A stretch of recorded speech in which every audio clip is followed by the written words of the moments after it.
ভোর ৬টায় কেউ calling bell টিপতে থাকলে মেজাজ বিগড়ে যাবার কথা। মিশির আলির মেজাজ তেমন বিগড়ালো না।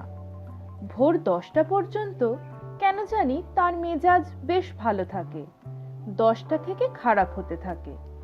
চূড়ান্ত রকমের খারাপ হয় ২টার দিকে, তারপর আবার ভালো হতে থাকে।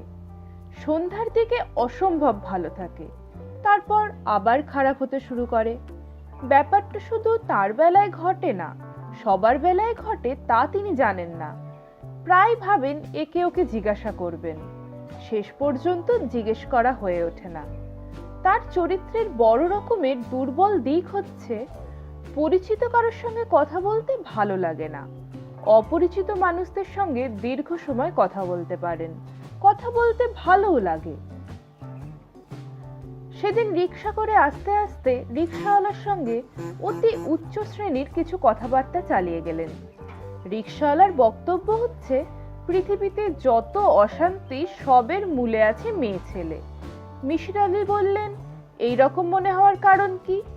রিক্সাওয়ালা অত্যন্ত উৎসাহের সঙ্গে বললেন, চাচা মিয়া, এই দেখেন আমারে, আইজ আমি রিক্সা চালাই। এর কারণ কি? এর কারণ বিবি হাওয়া। বিবি হাওয়া যদি কুবুদ্ধি দিয়া বাবা আদমরে গন্ধম ফল না খাওয়াইতো, তাহলে আজ আমি থাকতাম বেহেস্তে। বেহেস্তে তো আর রিক্সা চালানোর কোনো বিষয় নাই। কি কন চাচা মিয়া? গন্ধম ফল খাওয়ানোর কারণেই তো আজ আমি দুনিয়ায় আইসা পড়লাম। মিশির আলি রিক্সাওয়ালার কথাবার্তায় চমৎকৃত হলেন। পরবর্তী 10 মিনিট তিনি রিক্সাওয়ালাকে যা বললেন তার মূল কথা হলো, নারীর কারণে আমরা যদি স্বর্গ থেকে বিতাড়িত হয়ে থাকি, তাহলে নারীই পারে আবার আমাদের স্বর্গে ফিরিয়ে নিয়ে যেতে। রিক্সাওয়ালা কি বুঝলো কে জানে, তার শেষ বক্তব্য ছিল, যাইকন চাচা মিয়া, মেয়ে মানুষ আসলে সুবিধার জিনিস না। কলিং বেল আবার বাজছে। মিশির আলি বেল টেপার ধরন থেকে অনুমান করতে চেষ্টা করলেন কে হতে পারে। ভিখিরি হবে না, ভিখিরিরা এত ভোরে বের হয় না। ভিক্ষাবৃত্তি যাদের পেশা, তারা পরিশ্রান্ত হয়ে গভীর রাতে ঘুমাতে যায়। ঘুম ভাঙতে সে কারণেই দেরি হয়। পরিচিত কেউ হবে না, পরিচিতরা এত ভোরে আসবে না। তাকে ঘুম থেকে ডেকে তুলতে পারে এমন ঘনিষ্ঠতা তার কারোর সঙ্গেই নেই। যে এসেছে সে অপরিচিত, অবশ্যই মহিলা। পুরুষরা কলিং বেলের বোতাম অনেকক্ষণ চেপে ধরে থাকে, মেয়েরা তা পারে না। মেয়েটির বয়স অল্প, তাও অনুমান করা যাচ্ছে।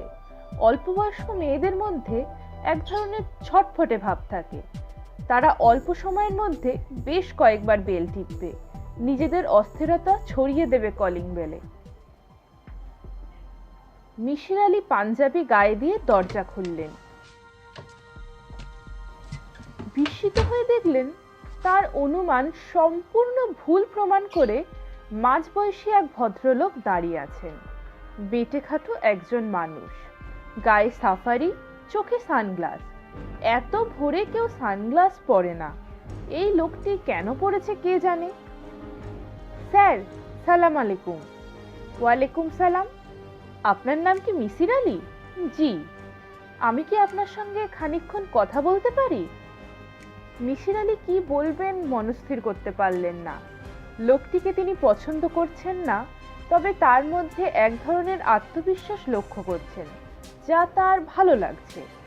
আত্মবিশ্বাসের ব্যাপারটা আজকাল আর দেখাই যায় না। লোকটি শান্ত গলায় বলল, আমি আপনার কিছুটা সময় নষ্ট করব ঠিকই, তবে তার জন্য আমি পে করব। পে করবেন? জি, প্রতি ঘন্টায় আমি আপনাকে 1000 করে টাকা দেব। আশা করি আপনি আপত্তি করবেন না। আমি কি ভেতরে আসতে পারি?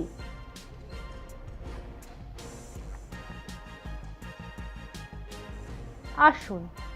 লোকটি ভিতরে ঢুকতে ঢুকতে বলল, মনে হচ্ছে আপনার এখনো হাত মুখ ধোয়া হয়নি। আপনি হাত মুখ ধুয়ে আসুন, আমি অপেক্ষা করছি।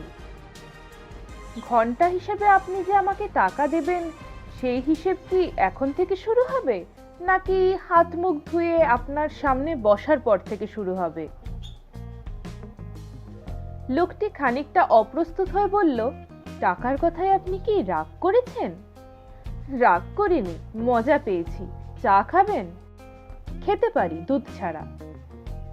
মিসির আলী স্বাভাবিক ভঙ্গিতে বললেন, এক কাজ করুন, রান্নাঘরে চলে যান, কেটলি বসিয়ে দিন, 2 কাপ বানান, আমাকেও 1 কাপ দেবেন। ভদ্রলোক হতভম্ব হয়ে তাকিয়ে রইলেন। মিসির আলী হাসি মুখে বললেন, আমাকে ঘন্টা হিসেবে পে করবেন বলে যেভাবে হকচকিয়ে দিয়েছিলেন, আমিও ঠিক একইভাবে আপনাকে হকচকিয়ে দিলাম। বসুন, চা বানাতে হবে না। 7টার সময় রাস্তার ওপাশের রেস্টুরেন্ট থেকে আমার জন্যে চা নাস্তা আসে, তখন আপনার জন্য চা আনিয়ে দেব। Thank you sir. আপনি কথা বলার সময় বারবার বাঁ দিকে ঘুরছেন, আমার মনে হচ্ছে আপনার বাঁ চোখটা নষ্ট, এই জন্যই কি কালো চশমা পরে আছেন? ভদ্রলোক সহজ গলায় বললেন, জি, আমার বাঁ চোখটা পাথরের। ভদ্রলোক সোফার এক কোণে বসলেন। মিসির আলী লক্ষ্য করলেন লোকটি শির দ্বারা সোজা করে বসে আছে। চাকরির ইন্টারভিউ দিতে এলে ক্যান্ডিডেটরা যে ভঙ্গিতে চেয়ারে বসে, অবিকল সেই ভঙ্গি। মিসির আলী বললেন, আজকের খবরের কাগজ এখনো আসেনি, গতদিনের কাগজ দিতে পারি যদি আপনি চোখ বুলাতে চান। আমি খবরের কাগজ পড়ি না, একা একা বসে থাকা আমার অভ্যাস আছে। আমার জন্য আপনাকে ব্যস্ত হতে হবে না। শুরুতে টাকা দেওয়ার কথা বলে যদি আপনাকে আহত করে থাকি, তার জন্য ক্ষমা প্রার্থনা করছি। মিসির আলী টুথব্রাশ হাতে বাথরুমে ঢুকে গেলেন। লোকটিকে তার বেশ ইন্টারেস্টিং বলে মনে হচ্ছে, তবে কোনো গুরুতর সমস্যা নিয়ে এসেছে বলে মনে হয় না। আজকাল অকারণেই কিছু লোকজন এসে তাকে বিরক্ত করা শুরু করেছে। মাসখানিক আগে একজন এসেছিল ভূত বিশারদ। সে নাকি কি গবেষণাধর্মী একটা বই লিখেছে, যার নাম বাংলার ভূত। এদেশে যত রকমের ভূত পেতনি আছে সবার নাম, আচার, ব্যবহার বইয়ে লেখা। মেছো ভূত, গেছো ভূত, জলাভূত, শাকচুন্নি, কন্দকাটা, কুনি ভূত, কুত্তি ভূত, আঁধি ভূত, সর্বমোট 106 রকমের ভূত। মিসির আলী বিরক্ত হয়ে বলেছিলেন, ভাই, আমার কাছে কেন? আমি সারা জীবন ভূত নেই এইটা প্রমাণ করার চেষ্টা করেছি। সেই লোক মহা উৎসাহী হয়ে বলল, কোন কোন ভূত নেই বলে প্রমাণ করেছেন সেটা বলুন। আমার কাছে ক্যাসেট প্লেয়ার আছে, আমি টেপ করে নেব। সানগ্লাস পরা বেটে ভদ্রলোক সেই পদের কেউ কি না, কে বলবে।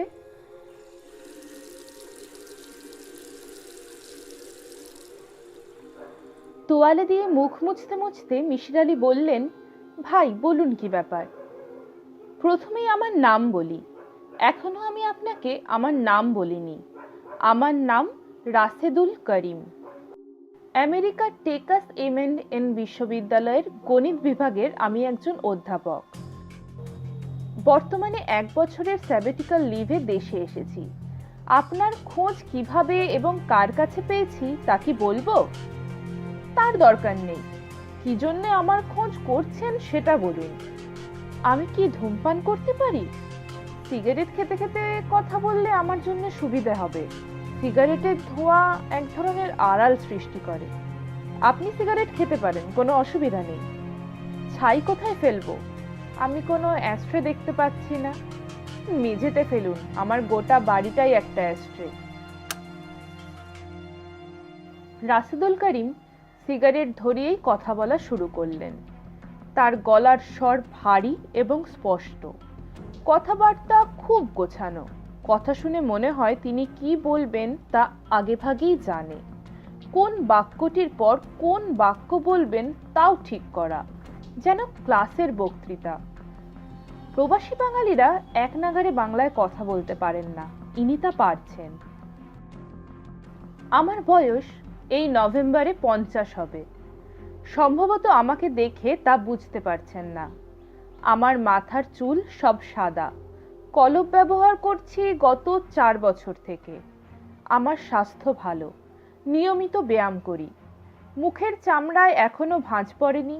বয়সজনিত অসুখ বিসুখ কোনোটাই আমার নেই। আমার ধারণা শারীরিক এবং মানসিক দিক দিয়ে আমার কর্মক্ষমতা এখনো একজন 35 বছরের যুবকের মতো। এই কথাটা বলার উদ্দেশ্য হচ্ছে আমি বিয়ে করতে যাচ্ছি। আজ আমার গায়ে হলুদ। মেয়ে পক্ষীয়রা সকাল 9টায় আসবে। আমি ঠিক 8টায় এখান থেকে যাব। 8টা পর্যন্ত সময় কি আমাকে দেবেন? দেব। ভালো কথা, এটা নিশ্চয়ই আপনার প্রথম বিবাহ নয়। এর আগেও আপনি বিয়ে করেছেন? জি, এর আগে একবার বিয়ে করেছি। এটি আমার দ্বিতীয় বিবাহ। আমি আগেও বিয়ে করেছি, তা কি করে বললেন? আজ আপনার গায়ে হলুদ, তা খুব সহজভাবে বললেন দেখে অনুমান করলাম বিয়ের তীব্র উত্তেজনা আপনার মধ্যে দেখতে পাইনি। সব মানুষ তো একরকম নয়, এক একজন এক এক রকম। উত্তেজনার ব্যাপারটি আমার মধ্যে একেবারেই নেই। প্রথমবার যখন বিয়ে করি তখনও আমার মধ্যে বিন্দুমাত্র উত্তেজনা ছিল না। সেদিনও আমি যথারীতি ক্লাসে গিয়েছি, গ্রুপ থিওরির উপর 1 ঘন্টা লেকচার দিয়েছি। ঠিক আছে, আপনি বলে যান। রাশেদুল করিম শান্ত গলায় বললেন, আপনার ভেতর একটা প্রবণতা লক্ষ্য করছি। আমাকে 8-10টা মানুষের দলে ফেলে বিচার করার চেষ্টা করছেন। দয়া করে তা করবেন না। আমি 8-10 জনের মতো নই। আপনি শুরু করুন। অঙ্কশাস্ত্রে MA ডিগ্রি নিয়ে আমি আমেরিকায় যাই PhD করতে। MA-তে আমার রেজাল্ট ভালো ছিল না, 10-টুনে 2nd ক্লাস। প্রাইভেট কলেজে চাকরি খুঁজে বেড়াচ্ছি। তখন বন্ধুদের দেখা দেখি GRE পরীক্ষা দিয়ে ফেললাম। GRE পরীক্ষা কি, তা কি আপনি জানেন? Graduate record examination. আমেরিকান ইউনিভার্সিটিতে গ্র্যাজুয়েট ক্লাসে ভর্তি হতে হলে এই পরীক্ষা দিতে হয়। আমি জানি। এই পরীক্ষায় আমি আশাতীত ভালো করে ফেললাম। আমেরিকান 3টি বিশ্ববিদ্যালয় থেকে আমার কাছে আমন্ত্রণ চলে এলো। চলে গেলাম।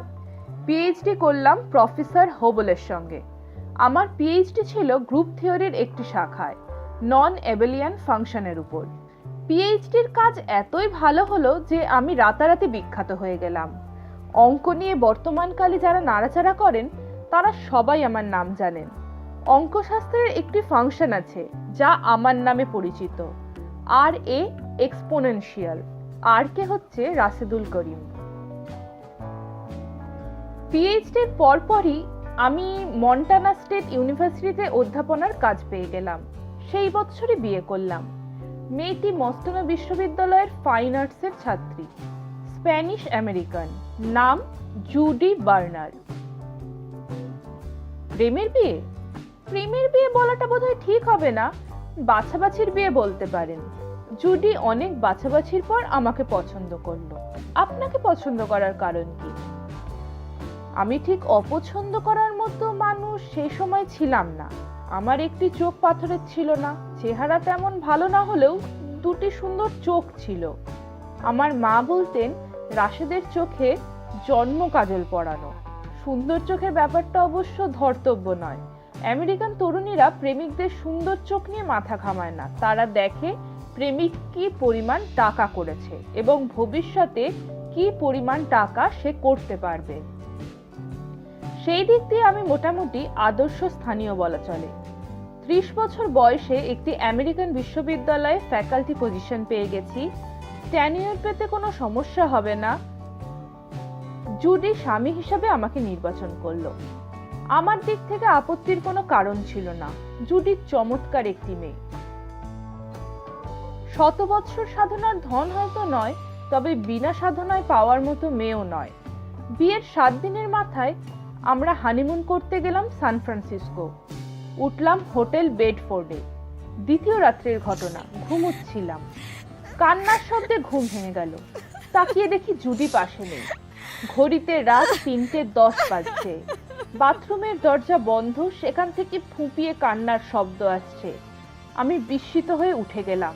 দরজা ধাক্কা দিয়ে বললাম, কি হয়েছে জুডি, কি হয়েছে? কান্না থেমে গেল, তবে জুডি কোনো জবাব দিল না। অনেক ধাক্কাধাক্কির পর সে দরজা খুলে হতভম্ব হয়ে আমাকে দেখতে লাগলো। আমি বললাম, কি হয়েছে? সে ক্ষীণ স্বরে বলল, ভয় পেয়েছি। কিসের ভয়? জানি না কিসের ভয়। ভয় পেয়েছো তো আমাকে ডেকে তোলোনি কেন? বাথরুমে দরজা বন্ধ করেছিলে কেন? জুডি জবাব দিল না, এক দৃষ্টিতে আমার দিকে তাকিয়ে রইল। আমি বললাম, ব্যাপারটা কি আমাকে খুলে বলো তো। সকালে বলবো। না, এখনই বলো, কি দেখে ভয় পেয়েছো? জুডি অস্পষ্ট স্বরে বলল, তোমাকে দেখে। আমাকে দেখে ভয় পেয়েছো মানে? আমি কি করেছি? জুডি যা বলল তা হচ্ছে, রাতে তার ঘুম ভেঙে যায়। হোটেলের ঘরে নাইট লাইট জ্বলছিল। এই আলোয় সে দেখে তার পাশে যে শুয়ে আছে সে কোনো জীবন্ত মানুষ নয়, মৃত মানুষ। যে মৃত মানুষের গা থেকে শবদেহের গন্ধ বেরোচ্ছে। সে ভয়ে কাঁপতে থাকে, তবু সাহসে হাত বাড়িয়ে মানুষটিকে স্পর্শ করে। স্পর্শ করেই চমকে ওঠে, কারণ মানুষটার শরীর বরফের মতোই শীতল। সে পুরোপুরি নিশ্চিন্ত হয়ে যায় যে আমি মারা গেছি। তার জন্য একটা বড় ধরনের শখ হলেও সে যথেষ্ট সাহস দেখায়, টেবিল ল্যাম্প জ্বেলে দেয় এবং হোটেল ম্যানেজারকে টেলিফোন করার জন্য টেলিফোন সেট হাতে তুলে নেয়। ঠিক তখন সে লক্ষ্য করে তার মৃতদেহের দুটি বন্ধ চোখের একটি ধীরে ধীরে খুলছে। সেই একটি মাত্র খোলা চোখ তীব্র দৃষ্টিতে তাকিয়ে আছে তার দিকে। জুডি টেলিফোন ফেলে দিয়ে ছুটে বাথরুমে ঢুকে দরজা বন্ধ করে দেয়। এই হলো ঘটনা। রাশেদুল করিম কথা শেষ করে সিগারেট ধরালেন। হাতের ঘড়ি দেখলেন। আমি বললাম, থামলেন কেন? 7টা বেজেছে। আপনি বলেছেন 7টার সময় আপনার জন্য চা আসে। আমি চায়ের জন্য অপেক্ষা করছি। চা খেয়ে শুরু করব। আমার গল্প শুনতে আপনার কেমন লাগছে? ইন্টারেস্টিং। এই গল্প কি আপনি অনেকের সঙ্গে করেছেন? আপনার গল্প বলার ধরন দেখে মনে হচ্ছে অনেকের সঙ্গে এ গল্প করেছেন। আপনার অনুমান সঠিক। 6 থেকে 7 জনকে আমি বলেছি। এর মধ্যে সাইকিয়াট্রিস্ট আছেন, পুলিশের লোক আছে। পুলিশের লোক কেন?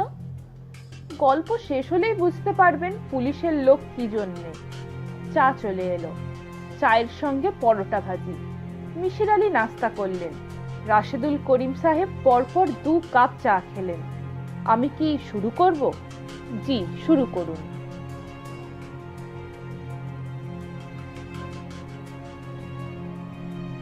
আমাদের হানিমুন মাত্র 3 দিন স্থায়ী হলো।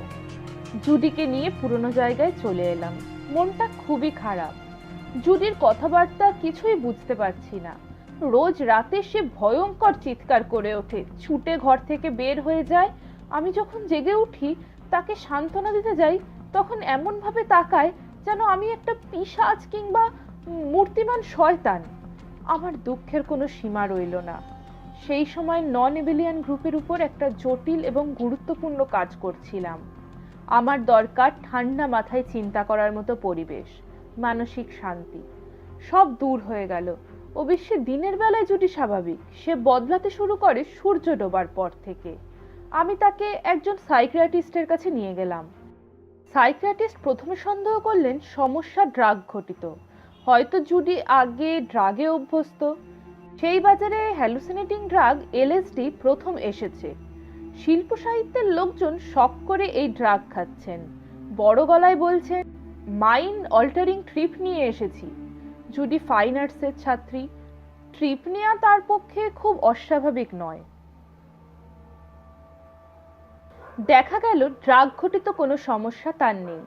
সে কখনো ড্রাগ নেয়নি। সাইকিয়াট্রিস্টরা তার শৈশব জীবনের কোনো সমস্যা ছিল কিনা তাও বের করতে চেষ্টা করলেন। লাভ হলো না। জুডি এসেছে গ্রামের কৃষক পরিবার থেকে। এ ধরনের পরিবারে তেমন কোনো সমস্যা থাকে না। তাদের জীবনযাত্রা সহজ এবং স্বাভাবিক। সাইকিয়াট্রিস্টরা জুডিকে ঘুমের ওষুধ দিলেন, কড়া ডোজের ফেনোবারবিটন। আমাকে বললেন, আপনি সম্ভবত লেখাপড়া নিয়ে থাকেন। স্ত্রীর প্রতি, বিশেষ করে নববিবাহিত স্ত্রীর প্রতি যতটা সময় দেওয়া দরকার তা দিচ্ছেন না। আপনার প্রতি আপনার স্ত্রীর এক ধরনের ক্ষোভ জন্মগ্রহণ করছে। সে যা বলছে তা ক্ষোভেরই বহিঃপ্রকাশ। জুডির কথা একটাই, আমি ঘুমোবার পর আমার দেহে প্রাণ থাকে না। একজন মৃত মানুষের শরীর যেমন অসাড় পড়ে থাকে, আমার শরীরও সেরকম পড়ে থাকে। ঘুমের মধ্যে মানুষ হাত নাড়ে, পা নাড়ে, আমি তার কিছুই করি না। নিঃশ্বাস পর্যন্ত ফেলি না। গা হয়ে যায় বরফের মতো শীতল। একসময় গা থেকে মৃত মানুষের শরীরের পচা গন্ধ বেরোতে থাকে এবং তখন আচমকা আমার বাঁ চোখ খুলে যায়। সেই চোখে আমি এক দৃষ্টিতে তার দিকে তাকিয়ে থাকি। সেই চোখের দৃষ্টি সাপের মতো কুটিল। জুডির কথা শুনে আমার ধারণা হলো হতেও তো পারে জগতে কত রহস্যময় ব্যাপারই তো ঘটে। হয়তো আমার নিজেরই কোনো সমস্যা আছে। আমিও ডাক্তারের কাছে গেলাম, স্লিপ অ্যানালিসিস্ট। জানার উদ্দেশ্য একটি, ঘুমের মধ্যে আমার কোনো শারীরিক পরিবর্তন হয় কিনা। ডাক্তাররা পুঙ্খানুপুঙ্খে পরীক্ষা করলেন, একবার না বারবার করলেন। দেখা গেল আমার ঘুম আর 10টা মানুষের ঘুমের চেয়ে আলাদা নয়। ঘুমের সময় 8-10টা মানুষের মতো আমার শরীরের উত্তাপও 0.5 ডিগ্রি হ্রাস পায়। আমিও অন্য সবার মতো স্বপ্ন ও দুঃস্বপ্ন দেখি।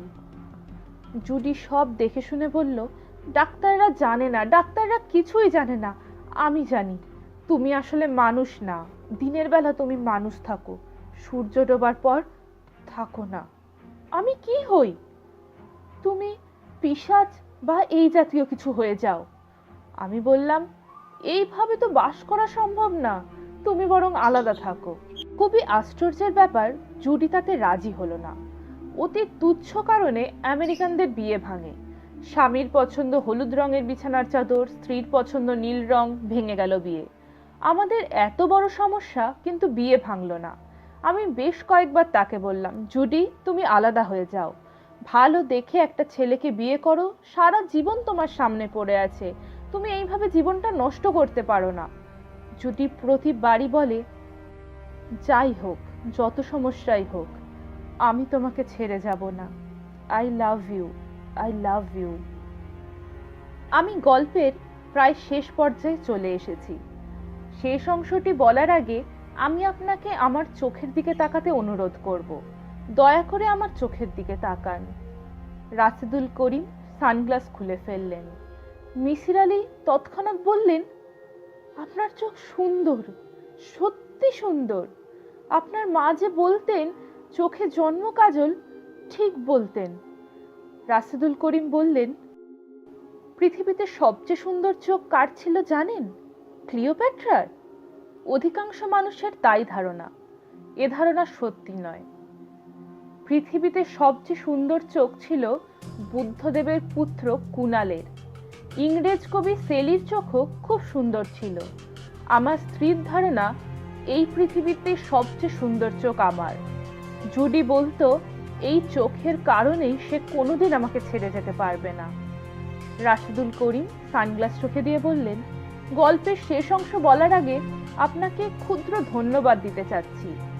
মিসির আলী বিস্মিত হয়ে বললেন, কি জন্য বলুন তো?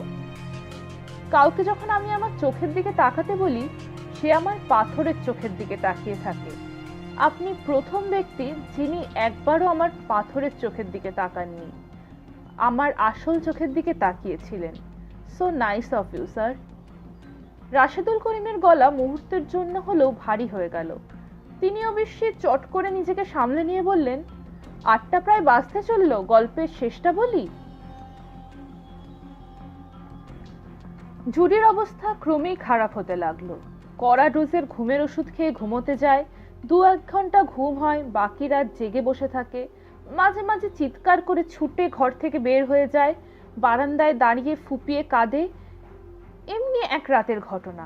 জুলাই মাস, রাত 3:30 মতো হবে। জুডির মাথা পুরোপুরি খারাপ হয়ে গেল। সে আমার বাঁ চোখটা গেলে দিল। আমি ঘুমোচ্ছিলাম, নারকীয় যন্ত্রণায় চিৎকার করে উঠলাম। সেই ভয়াবহ কষ্টের কোনো সীমা পরিসীমা নেই।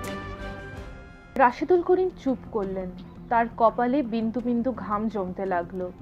মিসির আলী বললেন, কি দিয়ে চোখ গেলে দিলেন? সুচালো পেন্সিল দিয়ে। আমার মাথার বালিশের নিচে প্যাড এবং পেন্সিল থাকে। তখন গ্রুপ থিওরি নিয়ে গভীর চিন্তায় ছিলাম। মাথায় যদি হঠাৎ কিছু আসে তা লিখে ফেলার জন্য বালিশের নিচে প্যাড এবং পেন্সিল রাখতাম। আপনার স্ত্রী ঘটনা প্রসঙ্গে কি বক্তব্য দিয়েছেন? তার মাথা পুরোপুরি নষ্ট হয়ে গিয়েছিল। সে কিছুই বলেনি, শুধু চিৎকার করেছে। তার একটি বক্তব্য, এই লোকটা পিশাচ, আমি প্রমাণ পেয়েছি, কেউ বিশ্বাস করবে না, কিন্তু আমার কাছে প্রমাণ আছে। কি প্রমাণ আছে তা কি কখনো জিজ্ঞাসা করা হয়েছে? না, একজন উন্মাদকে প্রশ্ন করে বিপর্যস্ত করার কোনো মানে হয় না। তাছাড়া আমি তখন ছিলাম হাসপাতালে। আমি হাসপাতালে থাকতে থাকতেই জুডির মৃত্যু হয়। স্বাভাবিক মৃত্যু? না, স্বাভাবিক মৃত্যু নয়, সে মারা যায় ঘুমের ওষুধ খেয়ে। এটুকুই আমার গল্প। আমি আপনার কাছে একটাই অনুরোধ নিয়ে এসেছি, আপনি সমস্যাটিকে বের করবেন, আমাকে সাহায্য করবেন। আমি যদি পিশাচ হই তাও আমাকে বলবেন। এই ফাইলের ভেতর জুডির একটা স্কেচ বুক আছে। স্কেচ বুকে নানান ধরনের কমেন্টস লেখা আছে। এই কমেন্টসগুলি পড়লে জুডির মানসিক অবস্থার আঁচ করতে আপনার সুবিধা হবে। 8টা বাজে, আমি তাহলে উঠি? আবার কবে আসবেন? আগামীকাল ভোর 6টায়। ভালো কথা। আমার এই গল্পে কোথাও কি প্রকাশ পেয়েছে জুডিকে আমি কতটা ভালোবাসতাম? না, প্রকাশ পায়নি। জুডির প্রতি আমার ভালোবাসা ছিল সীমাহীন। আমি এখন উঠছি। ছিল বললেন কেন? এখন কি নেই? ভদ্রলোক জবাব দিলেন না। রাশেদুল করিম চলে যাবার পর মিসির আলী ফাইল খুললেন। ফাইলের শুরুতেই একটা খাম, খামের উপর মিসির আলীর নাম লেখা। মিসির আলী খাম খুললেন। খামের ভেতর ইংরেজিতে একটা চিঠি লেখা, সঙ্গে 4টি $100 নোট। চিঠি খুবই সংক্ষিপ্ত। প্রিয় মহোদয়, আপনার সার্ভিসের জন্য সম্মানী বাবদ সামান্য কিছু দেয়া হলো, গ্রহণ করলে খুশি হব। বিনীত আর করিম। মিসির আলী স্কেচবুকের প্রতিটি পাতা সাবধানে উল্টালেন। চারকোল এবং পেন্সিলে স্কেচ আঁকা। প্রতিটি স্কেচের নিচে আঁকার তারিখ। স্কেচের বিষয়বস্তু অতি তুচ্ছ, সবই ঘরোয়া জিনিস। একজোড়া জুতা, মলাট ছেঁড়া বই, টিভি, বুক সেলফ। স্কেচবুকের শেষের দিকে শুধুই চোখের ছবি। বিড়ালের চোখ, কুকুরের চোখ, মাছের চোখ এবং মানুষের চোখ। মানুষের চোখের মডেল যে রাশিদুল করিম তা বলার অপেক্ষা রাখে না। না বললেও ছবির নিচের মন্তব্য থেকে বোঝা যাচ্ছে। মন্তব্যগুলি বেশ দীর্ঘ। যেমন একটি মন্তব্য, আমি খুব মন দিয়ে আমার স্বামীর চোখ লক্ষ্য করছি। মানুষের চোখ এক এক সময় এক এক রকম হয়। ভোরবেলার চোখ এবং দুপুরের চোখ এক নয়। আরও একটি জিনিস লক্ষ্য করলাম, চোখের আইরিশের ট্রান্সপারেন্সি মুডের উপর বদলায়। বিষাদগ্রস্ত মানুষের চোখের আইরিশ থাকে অস্বচ্ছ। মানুষ যতই আনন্দিত হতে থাকে তার চোখের আইরিশ ততই স্বচ্ছ হতে থাকে। আমার এই অবজারভেশন কতটুকু সত্য তা বুঝতে পারছি না। মেয়েটি মাঝে মাঝে তার মনের অবস্থাও লিখেছে, অনেকটা ডায়েরি লেখার ভঙ্গিতে। মনে হয় হাতের কাছে ডায়েরি না থাকায় স্কেচবুকে লিখে রেখেছে। সব লেখাই পেন্সিলে, প্রচুর কাটাকুটি আছে। কিছু লাইন রাবার ঘষে তুলেও ফেলা হয়েছে। তারিখ 18/4/82। আমি ভয়ে অস্থির হয়ে আছি। নিজেকে বোঝানোর চেষ্টা করছি, এই ভয় অমূলক। বোঝাতে পারছি না। আমি আমার স্বামীকে ভয় পাচ্ছি, এই তথ্য স্বভাবতই স্বামী বেচারার জন্য সুখকর না। সে নানানভাবে আমাকে সান্ত্বনা দেবার চেষ্টা করছে।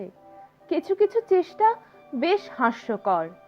আজ আমাকে বলল, জুডি, আমি ঠিক করেছি এখন থেকে রাতে ঘুমোবো না। আমার অঙ্কের সমস্যা নিয়ে ভাববো, লেখালেখি করব। তুমি নিশ্চিন্ত হয়ে ঘুমাও, আমি দিনের বেলায় ঘুমোবো। একজন মানুষের জন্য 4 ঘন্টা ঘুমই যথেষ্ট। নেপোলিয়ান মাত্র 3 ঘন্টা ঘুমোতেন। আমি এই গম্ভীর স্বল্পভাষী লোকটিকে ভালোবাসি, ভালোবাসি, ভালোবাসি, ভালোবাসি। আমি চাই না আমার কারণে সে কষ্ট পাক, কিন্তু সে কষ্ট পাচ্ছে, খুব কষ্ট পাচ্ছে। হে ঈশ্বর, তুমি আমার মন শান্ত করো, আমার ভয় দূর করে দাও।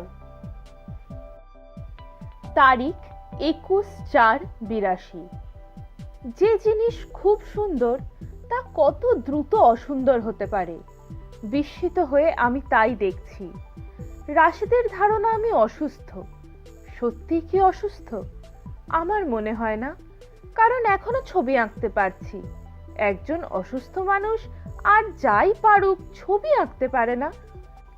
গত 2 দিন ধরে ওয়াটার কালারে বাসার সামনের চেরি গাছের ফুল ধরতে চেষ্টা করছিলাম। আজ সেই ফুল কাগজে বন্দি করেছি। অনেকক্ষণ ছবিটির দিকে তাকিয়ে রইলাম। ভালো হয়েছে। রাশেদ ছবি তেমন বোঝে বলে মনে হয় না। সেও মুগ্ধ হয়ে অনেকক্ষণ দেখল, তারপর বলল, আমি যখন বুড়ো হয়ে যাব, বিশ্ববিদ্যালয় থেকে অবসর নেব, তখন তুমি আমাকে ছবি আঁকা শিখিয়ে দেবে। এই কথাটি সে আজ প্রথম বলেনি, আগেও বলেছে, আন্তরিক ভঙ্গিতে বলেছে। কেউ যখন আন্তরিকভাবে কিছু বলে তখন তার টের পাওয়া যায়। আমার মনে হয় না সে কোনোদিনও ছবি আঁকবে, তার মাথায় অঙ্ক ছাড়া কিছুই নেই। তারিখ 21/4/82। আমি ছবি আঁকতে পারছি না, যেখানে নীল রং চড়ানো দরকার সেখানে গাঢ় হলুদ রং বসাচ্ছি। ডাক্তার সিডেটিভের পরিমাণ বাড়িয়ে দিয়েছে, সারাক্ষণ মাথা ঝিম ধরে থাকে, কেন জানি খুব বমি হচ্ছে। আজ দুপুরে অনেকক্ষণ ঘুমোলাম। মজার ব্যাপার হচ্ছে সুন্দর একটা স্বপ্নও দেখে ফেললাম। সুন্দর স্বপ্ন আমি অনেক দিন দেখি না, অনেক দিন দেখি না, অনেক দিন দেখি না।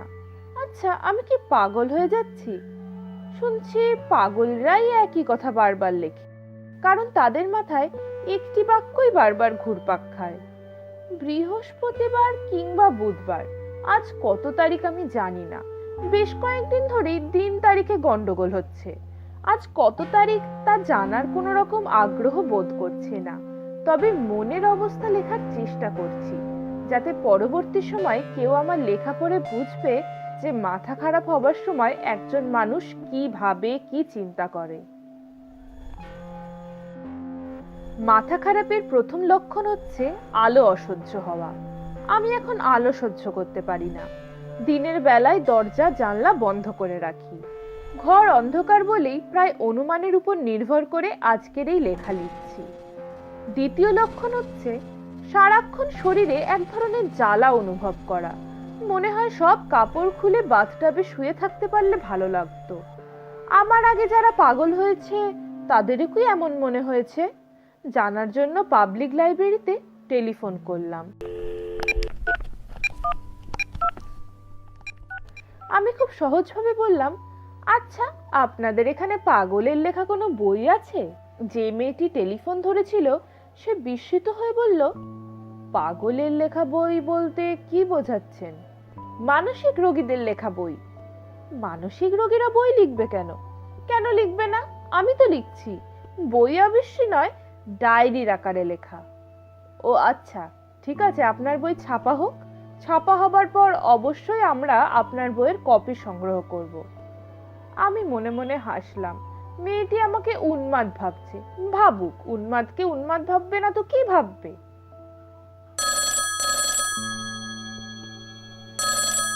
রাত 2:10। আমার মা এই কিছুক্ষণ আগে টেলিফোন করলেন। দুপুর রাতে তার টেলিফোন করার বদ অভ্যাস আছে। আমার মার অনিদ্রা রোগ আছে, কাজেই তিনি মনে করেন পৃথিবীর সবাই অনিদ্রার রোগী। যাই হোক, আমি জেগেই ছিলাম। মা বললেন, জুডি, তুই আমার কাছে চলে আয়। আমি বললাম, না, রাশেদকে ফেলে আমি যাব না। মা বললেন, আমি তো শুনলাম ওকে নিয়েই তোর সমস্যা। ওকে নিয়ে আমার কোনো সমস্যা নেই মা, I love him, I love হিম। চিৎকার করছিস কেন? চিৎকার করছি না মা, টেলিফোন রাখি, কথা বলতে ভালো লাগছে না। আমি টেলিফোন নামিয়ে রাখলাম। রাশেদকে ফেলে যাবার প্রশ্নই ওঠে না। আমার ধারণা রাশেদ নিজেও অসুস্থ হয়ে পড়েছে, সেও এখন রাতে ঘুমায় না। গ্রুপ থিওরির যে সমস্যাটা নিয়ে সে ভাবছিল, সেই সমস্যার সমাধান অন্য কে না কে বার করে ফেলেছে, জার্নালে ছাপা হয়েছে। সে গত পরশু ওই জার্নাল পেয়ে কুচি কুচি করে ছিঁড়েছে। শুধু তাই না, বারান্দার এক কোনায় বসে ছেলে মানুষের মতো কাঁদতে শুরু করেছে। আমি সান্ত্বনা দেবার জন্য তার কাছে গিয়ে চমকে উঠলাম। সে কাঁদছে।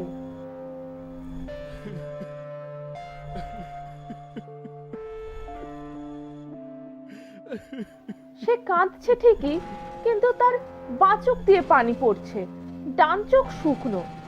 আমি তাকে কিছু বললাম না, কিন্তু সে আমার চাউনি থেকেই ব্যাপারটা বুঝে ফেললো। নিচু গলায় বলল, জুডি, ইদানিং এই ব্যাপারটা হচ্ছে, মাঝে মাঝেই দেখছি বাঁ চোখ দিয়ে পানি পড়ে। কথাগুলি বলার সময় তাকে এত অসহায় লাগছিল, আমার ইচ্ছা করছিল তাকে জড়িয়ে ধরে বলি, I love you, I love you, I love you. হে ঈশ্বর, হে পরম করুণাময় ঈশ্বর, এই ভয়াবহ সমস্যা থেকে তুমি আমাদের দুজনকে উদ্ধার করো। স্কেচবুকের প্রতিটা লেখা বারবার পড়ে মিশির আলী খুব বেশি তথ্য বের করতে পারলে না, তবে গুরুত্বপূর্ণ তথ্য যা জানা গেল তা হচ্ছে মেয়েটি তার স্বামীকে ভালোবাসে, যে ভালোবাসায় এক ধরনের সারল্য আছে। স্কেচবুকে কিছু স্প্যানিশ ভাষায় লেখা কথাবার্তাও আছে। স্প্যানিশ ভাষা না জানার কারণে তার অর্থ উদ্ধার করা সম্ভব হলো না, তবে এই লেখাগুলি যেভাবে সাজানো তাতে মনে হচ্ছে কবিতা কিংবা গান হবে। ঢাকা বিশ্ববিদ্যালয়ের মডার্ন ল্যাঙ্গুয়েজ ইনস্টিটিউটে স্কেচবুক নিয়ে গেলেই ওরা পাঠোদ্ধারের ব্যবস্থা করে দেবে, তবে মিশির আলীর মনে হলো তার প্রয়োজন নেই। যা জানার তিনি জেনেছেন, এর বেশি কিছু জানার নেই।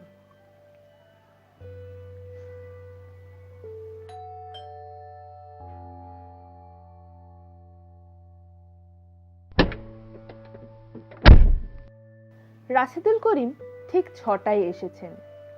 মনে হচ্ছে বাইরে অপেক্ষা করছিলেন। ঠিক 6টা বাজার পর কলিং বেলে হাত রেখেছেন। মিশির আলী দরজা খুলে বললেন, আসুন। রাশেদুল করিমের জন্য সামান্য বিস্ময় অপেক্ষা করছিল। তার জন্য টেবিলে দুধ ছাড়া চা। মিশির আলী বললেন, আপনি কাঁটায় কাঁটায় 6টায় আসবেন বলে ধারণা করেই চা বানিয়ে রেখেছি। লিকার করা হয়ে গেছে বলে আমার ধারণা, খেয়ে দেখুন তো। রাশেদুল করিম চায়ের কাপে চুমুক দিয়ে বললেন, ধন্যবাদ। মিশির আলী নিজের কাপ হাতে নিতে নিতে বললেন, আপনাকে একটা কথা শুরুতেই বলে নেওয়া দরকার। আমি মাঝে মাঝে নিজের শখের কারণে সমস্যা নিয়ে চিন্তা করি, তার জন্যে কখনো অর্থ গ্রহণ করি না। আমি যা করি তা আমার পেশা না, নেশা বলতে পারেন। আপনার ডলার আমি নিতে পারছি না। তাছাড়া অধিকাংশ সময়ই আমি সমস্যার কোনো সমাধানে পৌঁছতে পারি না। আমার কাছে 500 পৃষ্ঠার একটা নোট বই আছে। এই নোট বই ভর্তি এমন সব সমস্যা যার সমাধান আমি বের করতে পারিনি। আপনি কি আমার সমস্যাটার কিছু করেছেন? সমস্যার পুরো সমাধান বের করতে পারিনি, আংশিক সমাধান আমার কাছে আছে। আমি মোটামুটিভাবে একটা হাইপোথিসিস দাঁড় করিয়েছি, সেই সম্পর্কে আপনাকে আমি বলবো। আপনি নিজে ঠিক করবেন আমার হাইপোথিসিসে কি কি ত্রুটি আছে, তখন আমরা দুজন মিলে ত্রুটিগুলো ঠিক করব। শুনি আপনার হাইপোথিসিস। আপনার স্ত্রী বলছেন ঘুমোবার পর আপনি মৃত মানুষের মতো হয়ে যান। আপনার হাত পা নড়ে না, পাথরের মূর্তির মতো বিছানায় পড়ে থাকেন, তাই না? হ্যাঁ, তাই।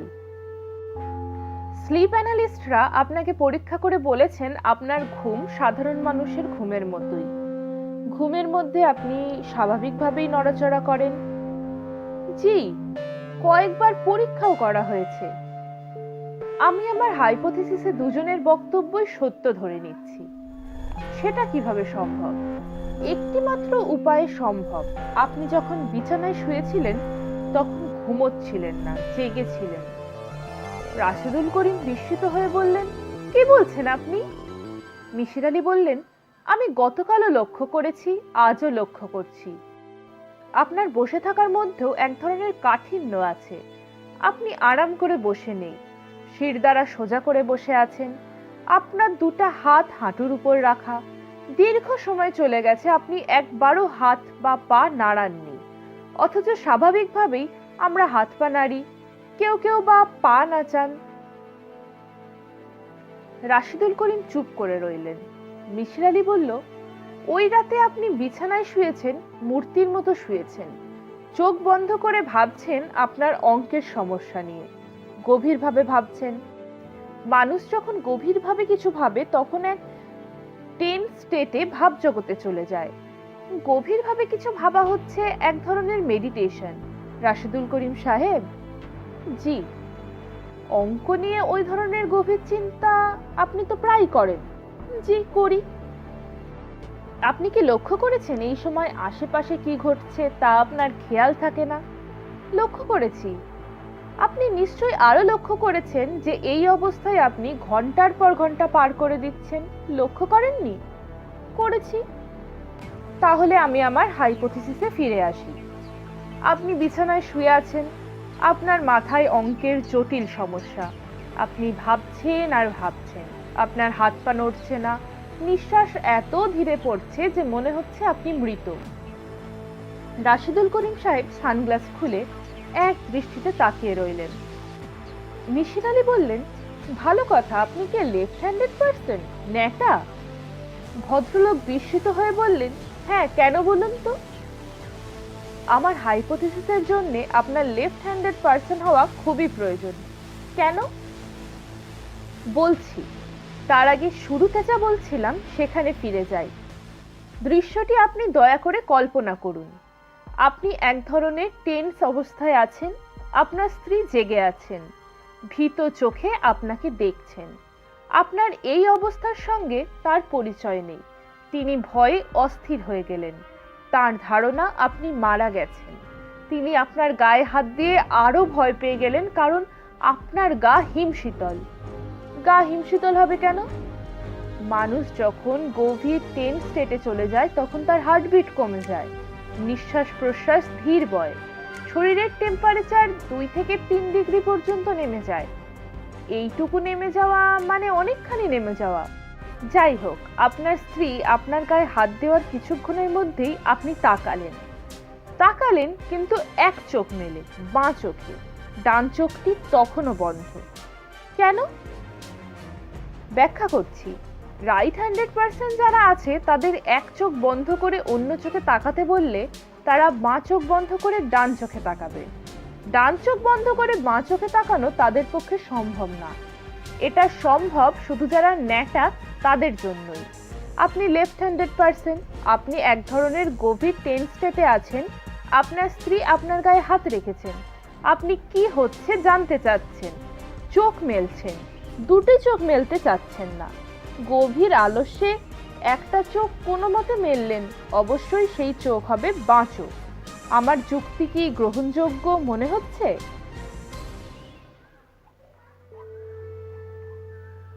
রাশেদুল করিম হ্যাঁ না কিচ্ছু বললেন না। মিসির আলী বললেন, আপনার স্ত্রী আরো ভয় পেলেন। সেই ভয় তার রক্তে মিশে গেল, কারণ শুধুমাত্র একবার এই ব্যাপার ঘটেনি, অনেকবার ঘটেছে। আপনার কথা থেকেই আমি জেনেছি সেই সময় অঙ্কের একটা জটিল সমাধান নিয়ে আপনি ব্যস্ত। আপনার সমগ্র চিন্তা চেতনায় আছে অঙ্কের সমাধান, নতুন কোনো থিওরি নয় কি? হ্যাঁ। এখন আমি আমার হাইপোথিসিসের সবচেয়ে জটিল অংশে আসছি। আমার হাইপোথিসিস বলে আপনার স্ত্রী আপনার চোখ গেলে দেননি। তার পক্ষে এটা করা সম্ভব না। তিনি আপনার চোখের প্রেমে পড়েছিলেন। একজন শিল্পী মানুষ কখনো সুন্দর কোনো সৃষ্টি নষ্ট করতে পারেন না। তবুও যদি ধরে নেই তার মাথায় হঠাৎ রক্ত উঠে গিয়েছিল এবং তিনি এই ভয়াবহ কাণ্ড করেছেন, তাহলে তাকে এটা করতে হবে ঝোঁকের মাথায়, আচমকা। আপনার চোখ গেলে দেওয়া হয়েছে পেন্সিলে, যে পেন্সিলটি আপনার মাথার বালিশের নিচে রাখা। যিনি ঝোঁকের মাথায় একটি কাজ করবেন তিনি এত যন্ত্রণা করে বালিশের নিচ থেকে পেন্সিল নেবেন না। হয়তোবা তিনি জানতেনও না যে বালিশের নিচে পেন্সিল ও নোট বই নিয়ে আপনি ঘুমান। রাশেদুল করিম বললেন, কাজটি তাহলে কে করেছে? সেই প্রসঙ্গে আসছি। আপনি কি আরেক কাপ চা খাবেন? বানিয়ে দেব? না। অ্যাক্সিডেন্ট কিভাবে ঘটলো তা বলার আগে আপনার স্ত্রীর লেখা ডায়েরির প্রতি আপনার দৃষ্টি আকর্ষণ করছি। এক জায়গায় তিনি লিখেছেন, আপনার বাঁ চোখ দিয়ে পানি পড়তো। কথাটা কি সত্যি? হ্যাঁ, সত্যি। কেন পানি পড়তো? একটি চোখ কেন কাঁদতো? আপনার কি ধারণা? রাশেদুল করিম বললেন, আমার কোনো ধারণা নেই। আপনার ধারণাটা বলুন। আমি অবশ্যই ডাক্তারের সঙ্গে কথা বলেছিলাম। ডাক্তার বলেছেন এটা তেমন গুরুত্বপূর্ণ কিছু না। যে গ্ল্যান্ড চোখের জল নিয়ন্ত্রণ করে সেই গ্ল্যান্ড বাঁ চোখের বেশি কর্মক্ষম ছিল। মিসির আলী বললেন, এটা একটা মজার ব্যাপার। হঠাৎ কেন বাঁ চোখের গ্ল্যান্ড কর্মক্ষম হয়ে পড়ল আপনি মনে মনে এই চোখকে আপনার সব রকম অশান্তির মূল বলে চিহ্নিত করার জন্যই কি এটা ঘটলো? আমি ডাক্তার নই, শরীরবিদ্যা জানি না, তবে আমি দুজন বড় ডাক্তারের সঙ্গে কথা বলেছি। তারা বলেছেন এটা হতে পারে, মোটেই অস্বাভাবিক নয়। গ্ল্যান্ড নিয়ন্ত্রণ করে মস্তিষ্ক, একটি চোখকে অপছন্দও করছে মস্তিষ্ক। তাতে কি প্রমাণ হচ্ছে? মিসির আলি কিছুক্ষণ চুপচাপ থেকে বললেন, তাতে একটি জিনিসই প্রমাণিত হচ্ছে, আপনার বাঁ চোখ আপনি নিজেই নষ্ট করেছেন। অনেকক্ষণ চুপচাপ থেকে রাশিদুল করিম ভাঙা গলায় বললেন, কি বলছেন আপনি? কনসাস অবস্থায় আপনি এই ভয়ঙ্কর কাজ করেননি, করেছেন সাবকনসাস অবস্থায়। কেন করেছেন তাও বলি। আপনি আপনার স্ত্রীকে অসম্ভব ভালোবাসেন, সেই স্ত্রী আপনার কাছ থেকে দূরে চলে যাচ্ছেন। কেন দূরে যাচ্ছেন? কারণ তিনি ভয় পাচ্ছেন আপনার বাঁ চোখকে। আপনি আপনার স্ত্রীকে হারাচ্ছেন বাঁ চোখের জন্য। আপনার ভেতর রাগ অভিমান জমতে শুরু করেছে। সেই রাগ আপনার নিজের একটি প্রত্যঙ্গের উপর, চোখের উপর। এই রাগের সঙ্গে যুক্ত হয়েছে প্রচন্ড হতাশা। আপনি যে বিষয় নিয়ে গবেষণা করছেন সেই গবেষণা অন্য একজন করে ফেলেছেন, জার্নালে তা প্রকাশিত হয়ে গেছে। আপনার চোখ সমস্যা তৈরি না করলে এমনটা ঘটতো না, নিজেই গবেষণাটা শেষ করতে পারতেন। সব কিছুর জন্য দায়ী হলো চোখ।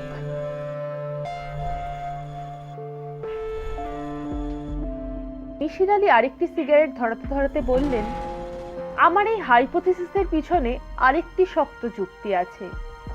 যুক্তিটি বলেই আমি কথা শেষ করব। বলুন। আপনার স্ত্রী পুরোপুরি মস্তিষ্ক বিকৃত হবার পরে যে কথাটা বলতেন তা হলো, এই লোকটা পিশাচ, আমার কাছে প্রমাণ আছে। কেউ আমার কথা বিশ্বাস করবে না, কিন্তু প্রমাণ আছে। তিনি এই কথা বলতেন কারণ পেন্সিল দিয়ে নিজের চোখ কেলে দেওয়ার দৃশ্য তিনি দেখেছেন। আমার হাইপোথিসিস আপনাকে বললাম, এর বেশি আমার কিছু বলার নেই। রাশেদুল করিম দীর্ঘ সময় চুপ করে রইলেন। মিসির আলি আরেকবার বললেন, ভাই চা করব, চা খাবেন? তিনি এই প্রশ্নেও জবাব দিলেন না, উঠে দাঁড়ালেন, চোখে সানগ্লাস পরলেন, শুকনো গলায় বললেন, যাই।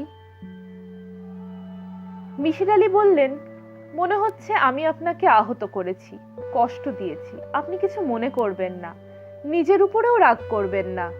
রাশেদুল করিম হাত বাড়িয়ে মিসির আলির হাত ধরে ফেলে বললেন, আমার স্ত্রী বেঁচে থাকলে তার সঙ্গে আপনার পরিচয় করিয়ে দিতাম। আপনি দেখতেন সে কি চমৎকার একটি মেয়ে ছিল, এবং সেও দেখত আপনি কত অসাধারণ একজন মানুষ। ওই দুর্ঘটনার পর জুডির প্রতি তীব্র ঘৃণা নিয়ে আমি বেঁচেছিলাম। আপনি এই অন্যায় ঘৃণা থেকে তাকে মুক্তি দিয়েছেন। জুডির হয়ে আমি আপনাকে ধন্যবাদ জানাচ্ছি। ভদ্রলোকের গলা ধরে এলো। তিনি চোখ থেকে সানগ্লাস খুলে ফেলে বললেন, মিসির আলি সাহেব ভাই, দেখুন আমার দুটি চোখ থেকেই এখন পানি পড়ছে। চোখ পাথরের হলেও চোখের অশ্রুগ্রন্থি এখনো কার্যক্ষম। 20 বছর পরে এই ঘটনা ঘটল। আচ্ছা ভাই, যাই।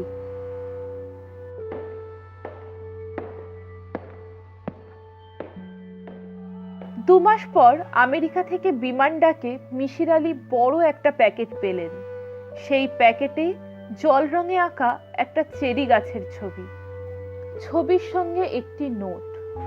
রাশেদুল করিম সাহেব লিখেছেন, আমার সবচেয়ে প্রিয় জিনিসটি আপনাকে দিতে চাচ্ছিলাম। এই ছবিটির চেয়ে প্রিয় কিছু এই মুহূর্তে আমার কাছে নেই, কোনোদিনও হবে বলেও মনে হয় না।